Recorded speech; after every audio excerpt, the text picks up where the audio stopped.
Hola a todos de nuevo, bienvenidos a Terror Desconocido. Hoy voy a comentaros la película La muchacha que sabía demasiado, del grandísimo maestro y genio absoluto del cine de terror Mario Bava. Bueno, ya he comentado en infinidad de ocasiones que Mario Bava, fue el gran padre del cine de terror italiano. Gracias a Mario Bava pues aparecieron después otros grandísimos directores, otros grandes genios y maestros del terror, como fueron Dario Argento, que digamos fue como su alumno aventajado. Pues aparecieron Lucio Fulci, Riccardo Freda, aunque Riccardo Freda era de la época de Mario Bava, sí bebió mucho de este gran director.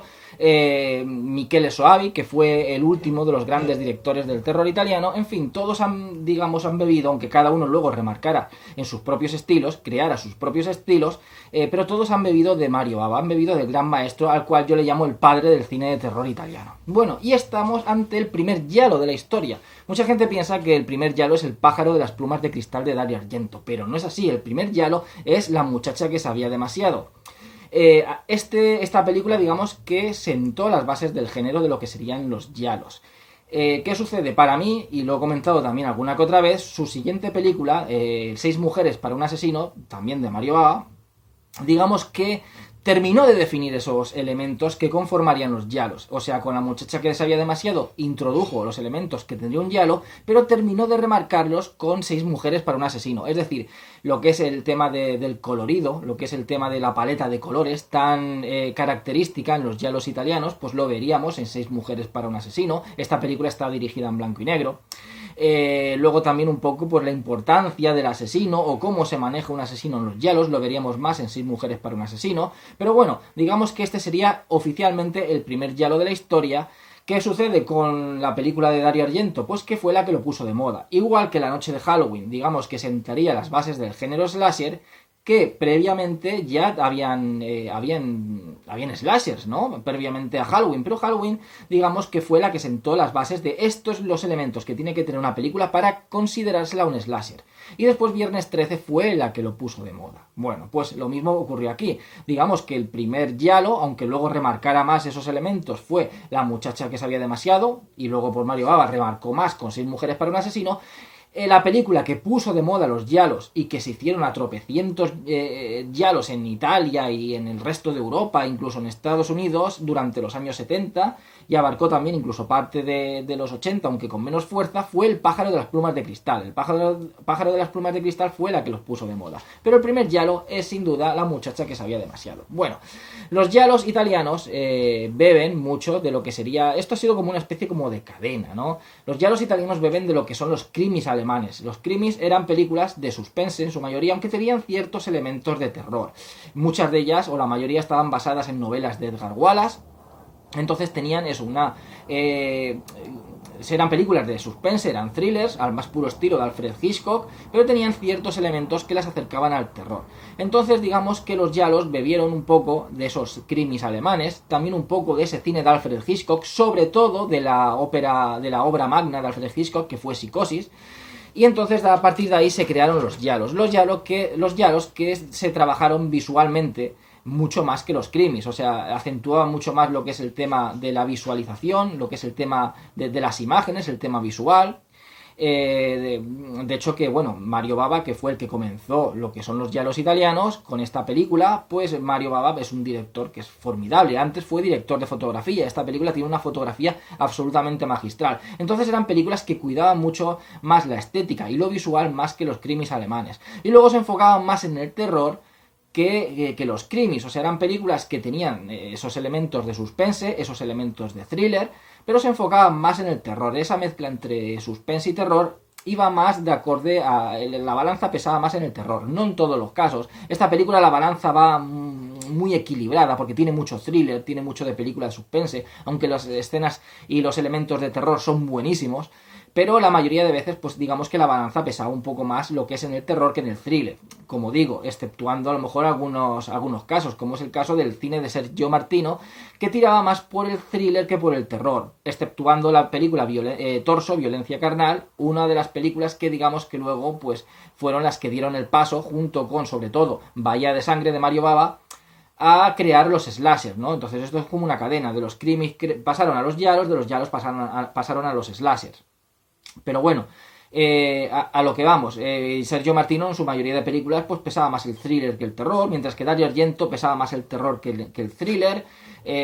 Y sin embargo, pues Dario Argento tiene El gato de las 9 colas, que ahí quizás pesa más el thriller que el terror. Pero bueno, digamos que tiene esa combinación. Aparte de, como hemos comentado, visualmente pues tenían una estética muy pulida. Los asesinatos, que quizás ahí ya... Por eso digo que los elementos quizás que marcan los yalos empezaron a marcarse un poquito más. Esta película dio unos elementos, pero terminaron de rematar esos elementos. 6 mujeres para un asesino. Los asesinatos pues tenían que ser pues muy visuales, prácticamente como hacerlo bello, ¿no? Hacer de lo macabro, de lo aberrante, de lo ultraviolento, porque los yalos se caracterizan por esas escenas ultraviolentas, pues hacer de eso ultraviolento, de las escenas macabras, algo visualmente bello, ¿no? Era una de las características de los yalos. Aparte, pues a veces de decorados quizás muy operísticos o muy teatrales, ¿no? Hacer como películas muy... estéticamente muy visuales, estéticamente muy bellas, crear un poco arte dentro de lo que sería la violencia. Pero bueno, esta película fue la que dio el primer paso, fue lo que sería el primer yalo. Película que ya el título pues nos da a entender que Mario Bava pues ha querido tomar mucho, beber mucho del cine de Alfred Hitchcock, no de ese cine de suspense, es decir, voy a meter elementos de terror, como si ya lo hizo Alfred Hitchcock en la obra maestra de Psicosis, pero también que se noten esos elementos de suspense. Entonces la película, el título, La muchacha que sabía demasiado, nos recuerda a la película de El hombre que sabía demasiado de Alfred Hitchcock, que hizo 2 versiones, una en los años 30 y la más conocida en los años 50 con James Stewart. Bueno, ahora comentando la película. La película, bueno, pues comienza con una turista estadounidense que viaja a Roma pues a ver a una amiga de la familia, ya que es una mujer anciana, pues se supone que es una amiga pues de la familia de toda la vida, y entonces va a verla porque la mujer se encuentra bastante enferma y de paso que va a verla, pues bueno, pues hace turismo en Roma. Cuando llega allí sucede algo bastante curioso, porque la película, aparte de tener esos elementos tanto de terror como esos elementos de suspense y de thriller, también tiene bastante humor, ¿no? Y esto es un elemento que luego tomarían bastantes yalos, o sobre todo por lo menos las películas de Dario Argento, que aún tenían cierto toque, no todas, pero algunas tenían cierto toque de humor, tienen algunas cositas que le dan esa pincelada humorística a la película. Entonces al principio pues hay un tipo en el avión que le ofrece un cigarro, ella le dice que tiene, pero luego se busca y dice, anda, pues he perdido el paquete. Dice, bueno, pues tome, quédese con mi paquete porque yo tengo muchos. Nada, se fuma el cigarro y cuando llegan al aeropuerto pues resulta que al tipo lo detienen, el tipo tiene contrabando en la maleta y todas las cajetillas de tabaco que tiene un montón, resulta que es marihuana. Lo que el tipo es un traficante que iba a vender esas cajetillas de tabaco que resulta que es marihuana. Entonces la tipa dice, hostia, pues yo tengo un paquete.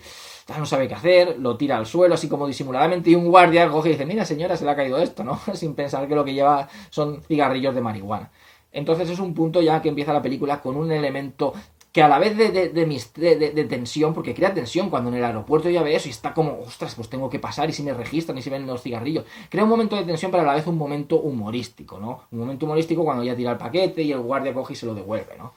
El caso es que va a ver a esta mujer anciana. El médico que cuida de esta mujer está interpretado por John Saxon. John Saxon realizó infinidad de películas de terror en los años 60, en los años 70...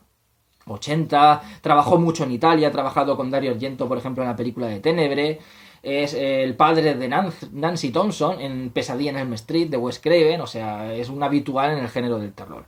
Y bueno, el caso es que pues la mujer se encuentra bastante enferma y ella pues va a estar ahí un poco pues medio cuidándola y de paso pues visitando la ciudad de Roma. El caso es que la primera noche, una noche de tormenta, pues la mujer muere. Bueno, esa escena me parece realmente, o sea, que esta película es de aplausos. O sea, Mario Bava tiene visualmente es que es un portento, es un auténtico portento.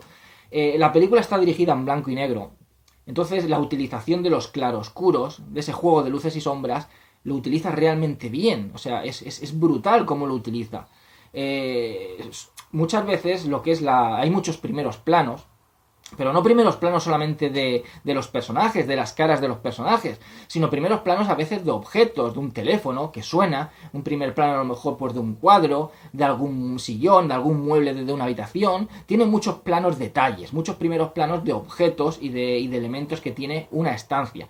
Porque también lo que ha hecho muchas veces Mario Bava y eso también se puede extrapolar a los italianos en general, es que la decoración tiene una gran importancia, lo que es el atrezzo tiene una gran importancia. Entonces los detalles, esos planos detalles de esos objetos, de esos elementos que conforman una habitación, los utiliza mucho Mario Bava. O sea, son elementos importantes en la trama. La decoración, el lugar que envuelve una estancia es muy importante, muy importante, porque es el lugar donde se encuentran los personajes, el lugar que crea tensión. Entonces vemos muchas veces como la cámara va realizando traveling suaves, moviéndose durante toda la estancia, a veces siguiendo a los personajes, a veces sin seguir a los personajes se mueve por toda la estancia para que veamos la estancia. Esos movimientos, esos traveling suaves, también planos cerrados, lo que es para esa sensación, para que el espectador tenga esa sensación de encajonamiento del personaje, como de que está metido en una trampa. Todo eso, por ejemplo, también lo utilizaba mucho Terence Fisher. Ver, por ejemplo, a los personajes o ver una estancia a través de diferentes objetos. Hay una escena, por ejemplo, que se ve una estancia a través de...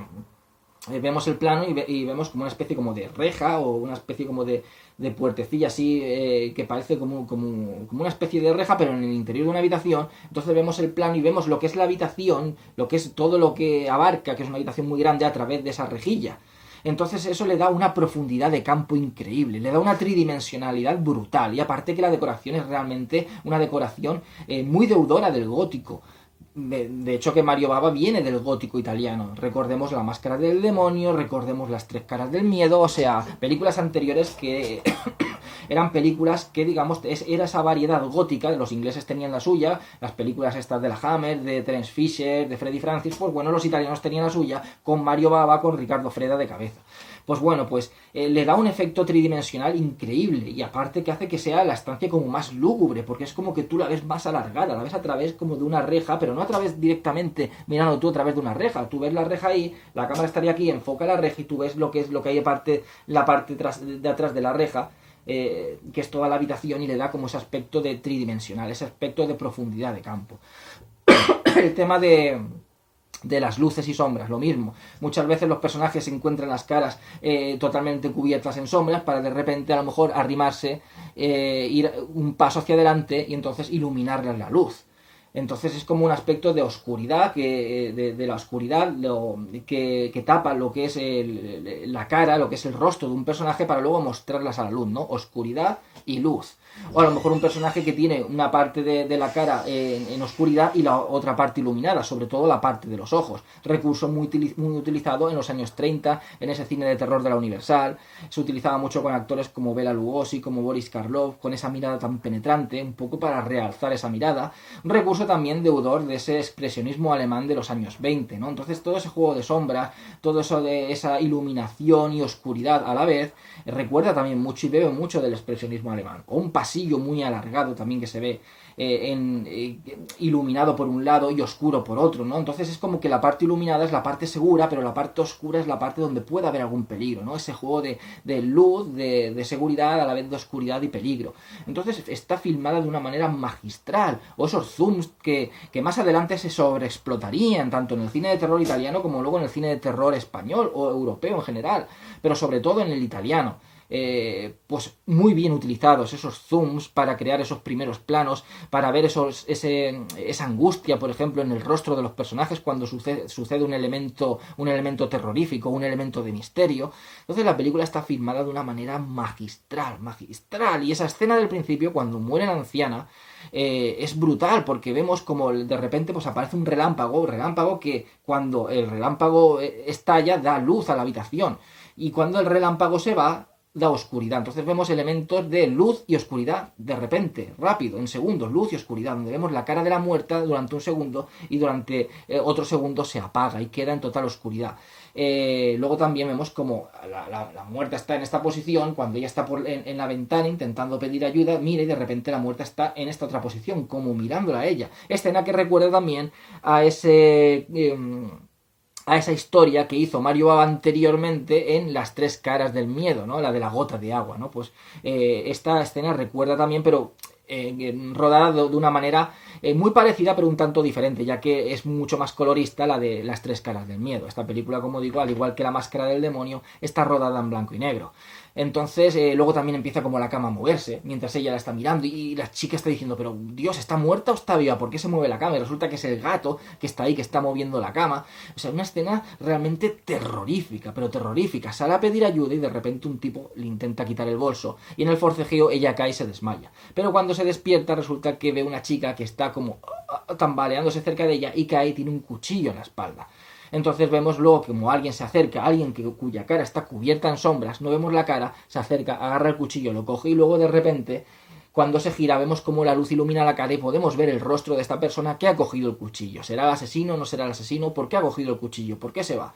Entonces aquí tenemos uno de los elementos de los giallos. Como digo, esta película introdujo esos elementos de los giallos que luego se remarcarían más con 6 mujeres para un asesino. Es decir, vemos una chica que no es policía, no es detective ni nada, envuelta en un misterio terrorífico. Se ha cometido un asesinato delante de ella ha visto al asesino o a quien creemos que es el asesino, pero la policía no la cree porque cuando luego la encuentran, pues resulta que ahí no hay cadáver, no hay nada, y se piensan pues que ha sido algo, un shock que le ha dado pues al ver a la mujer esa muerta. Luego también hay alguien que le da un poco de alcohol para reanimarla antes de que llegue la policía, entonces le huelen el aliento y dice, pues esta ha bebido, el shock de ver a la mujer esta anciana muerta, bueno, pues se lo ha inventado todo está en su cabeza. Sin embargo, ella sabe que es verdad. Entonces ella sola, sin ayuda de la policía, en los giallos nos olvidamos de la policía, ella se verá envuelta en ese misterio y será la que realice esa investigación.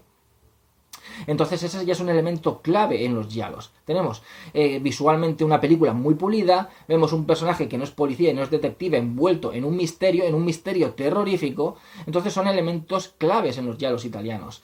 Luego, el tema de la vista subjetiva del asesino, aquí se utiliza poco, hay pocos asesinatos que podamos ver, o sea, siempre encontramos a las personas, a las víctimas ya muertas. Solamente se utiliza la vista subjetiva del asesino en una ocasión. Entonces todo el tema de la vista subjetiva, todo el tema de esos asesinatos tan conseguidos, todo eso ya, y luego el tema del colorido, por supuesto, de esos filtros de colores, eso ya lo veremos, esos elementos los veremos posteriormente en 6 mujeres para un asesino. Pero esta película ya traía lo que es la trama principal, la trama de persona que no es policía ni detective ni nada, envuelta en ese misterio. De hecho, que esta película nos recuerda mucho al Pájaro de las plumas de cristal. Tiene un argumento muy parecido, de hecho muy parecido. Parece que el Pájaro de las plumas de cristal sea como una versión un poco más moderna de esta película, porque cambia algunas cosas, pero tiene lo que es la trama, es muy parecida, muy parecida. Luego ese giro final, ese doble final de que parece que de repente ya se ha resuelto todo, sabes quién es el asesino, pero no hay un giro final. Bueno, eso tan típico de los giallos también lo introdujo esta película. Luego, el giallo en sí, ¿en qué consiste la palabra giallo? Es amarillo en italiano. Giallo es como les llamaban unas novelas policíacas que habían en Italia durante los años 50, cuya portada eran de color amarillo. De ahí les llamaban los giallos, ¿no? Eran novelas policíacas que eran giallos. Y luego ya eso se extrapoló un poco pues a los thrillers con bastante contenido violento y tal. Pues en Italia se le llama giallo todo lo que sea un thriller. Luego, fuera de Italia, giallo solamente es ese subgénero de terror, thriller tan visual que crearon los italianos. Pero bueno, entonces esta película hace homenaje a esos libros de los cuales se denominaron estas películas, se les pusieron el nombre del subgénero giallo. Es decir, esta chica es muy aficionada a las novelas policíacas, de hecho que tiene una gran imaginación, y este médico, John Saxon, que parece que se enamoran y tienen una relación, pues la achaca que todo eso pues está en su mente, de que es porque ella es muy imaginativa y lee muchas novelas policíacas. Entonces ya tenemos el tema de las novelas policíacas. Y luego es una película que está narrada durante toda la película, es como una novela, pero una novela visual, porque durante toda la película hay un narrador que está narrándolos los pasos de la chica, lo que le sucede a la chica, lo que va a realizar, cómo se encuentra la chica, como si fuera una novela, pero una novela ya no narrada, sino narrada y visual, o sea, una novela visual. Esto de haber un narrador, aunque no de una manera tan marcada como en esta película, pues también Dario Argento lo utilizaría en la película Fenómena. Por eso digo que Dario Argento ha bebido mucho de Mario Bava. O sea, Mario Bava ha sido un poco como el precursor. Gracias a Mario Bava, pues Dario Argento que creó su propio estilo, creó su propia carrera, pero nació a partir de ahí. Pero no solo él, sino de una manera un tanto diferente, pues ahí tenemos a Fulci, ahí tenemos a Freda, ahí tenemos a Soavi, ahí tenemos a los grandes directores del terror italiano. Bueno. Entonces ella descubre, de repente, pues se queda en casa de una mujer que está allí, que resulta que el marido se ha ido de viaje porque tiene negocios y es como que entabla amistad con ella y le deja la casa. Y dice, yo como me tengo que ir a ver a mi marido con mis sobrinos, pues bueno, pues quédate en la casa mientras estás aquí, porque era muy amiga de la fallecida, de lo que es la mujer esta mayor. Dice, pues quédate aquí, ¿no? No es muy ortodoxo que una persona de su casa a un desconocido, pero bueno, se fía de ella y la deja ahí. Y a partir de ahí, ella resulta que encuentra en esa... Hay una habitación que no puede entrar, también se enfoca mucho, ahí está el plano detalle, esa habitación, como diciendo, no puedes entrar, algo hay detrás de esa habitación. Luego vemos como la cámara se introduce en la habitación y vemos un retrato de ese tipo que vio ella coger el cuchillo, es decir, la casa, el marido de esa mujer es que está en un viaje de negocios en Suiza, es el tipo que ha cogido el cuchillo, que posiblemente será el asesino de la chica que vio ella pues morir con ese cuchillo en la espalda. Luego vemos fuera que hay un marco sin foto, es decir, alguien ha quitado la foto. ¿Quién la ha quitado? El hombre no sabía que iba a ir, de hecho que no estaba ahí. La mujer quizás sabía que el marido ha matado a esa chica o está involucrado en el asesinato, y como escuchó a ella de que había visto un asesinato y había visto al hombre, quizás ha quitado la foto. Entonces tiene mucho misterio y la chica empieza a investigar por su cuenta. Entonces encuentra dentro de la casa, digamos, lo que serían unos recortes de papeles sobre un asesino en serie que capturaron hace tiempo, que le llamaban el asesino del abecedario, porque mataba a las víctimas, que eran siempre mujeres, según la primera letra del apellido. Entonces la primera víctima, su apellido empezaba por A, la segunda víctima empezaba por B, la tercera empezaba por C, que resulta que la tercera es la hermana de la dueña de la casa. Entonces, luego resulta que cogieron a ese asesino que era un vagabundo. Pero esta chica piensa de que en realidad no lo cogieron, o hay alguien que a lo mejor pueda estar imitándole. El caso es que piensa que ese asesino del abecedario es el que ha matado a esa chica, de la cual ella ha sido testigo, pero nadie la cree. Y ahí sigue la investigación. Y ahora iría ya de la parte con spoilers. Ya más no puedo contar. De hecho, que no sé ni siquiera si hacer parte con spoilers. Yo la película la recomiendo al 100%. O sea, una película es una joya. Una auténtica joya, tanto del cine de terror como del cine de suspense y thriller. Si os gusta el cine de los thrillers, el cine de suspense al más puro estilo Hitchcock, esta película os va a encantar, pero tiene elementos de terror realmente increíbles, y esa mezcla de terror y thriller, es el primer diálogo que se hizo, es auténticamente fascinante y está dirigida de una manera magistral. Hay una escena también que se ve como la sombra de un tipo que está fuera de la casa y ella está dentro y está como arañando la ventana, realmente terrorífica. Otra escena también que va como una especie de piso que está vacío y hay como unas bombillas, solamente están encendidas unas bombillas y el piso totalmente vacío. Las bombillas, conforme se van moviendo, lo mismo que cuando la noche de tormenta, van aportando luz y oscuridad, mientras se oye una extraña voz que la está como llamando a ella. Realmente es increíble, brutal, una auténtica joya, una maravilla, como todo lo que hizo Mario Bava.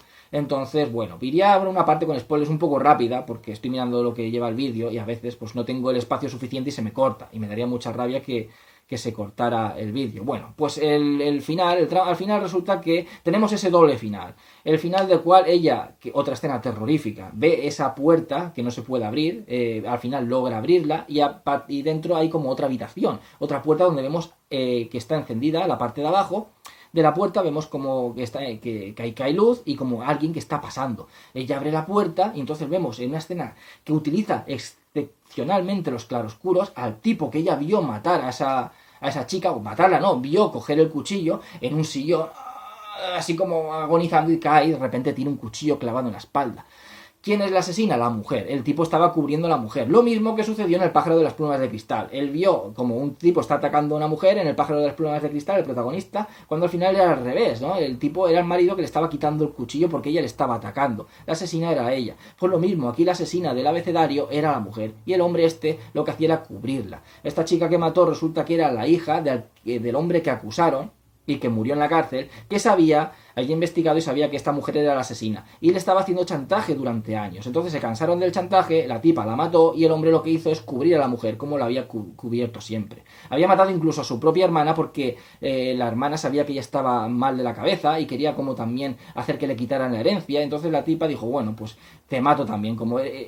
Lo bueno es que no explican el por qué comete los asesinatos, simplemente es una perturbada y le dio por matar a chicas según el apellido comience por la letra del abecedario. Entonces la tercera necesitaba la C, había matado una que empezaba el apellido por A, la siguiente por B, y la C, que era su hermana, pues bueno, pues se la cargó también precisamente porque ¿para qué va a elegir a otra? Mato a mi hermana y así no me quita de la herencia, ¿no? Y no me da por perturbada a mi familia.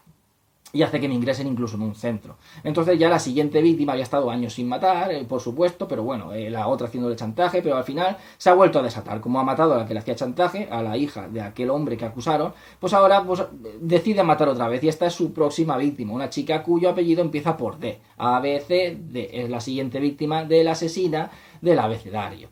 Entonces, bueno, pues al final tiene incluso un chascarrillo en cual de que ella encuentra los cigarrillos de marihuana y dice, anda, pues si yo me fumé uno, igual a lo mejor todo esto es irreal, todo ha pasado en un sueño, ¿no? O sea, con toda mi imaginación y el cigarrillo de marihuana, un poco también ese tono onírico, quizás, y a veces y pesadillesco del cine de Mario Bava, que luego lo mismo se extrapoló también a todos los demás directores italianos. En fin, una auténtica joya y una maravilla, tanto del cine de terror como del cine de suspense, y el primer giallo que no podéis perderos, La muchacha que sabía demasiado. Espero que os haya gustado el vídeo, dentro de poco comentaré otra película, que seáis todos muy felices y hasta siempre.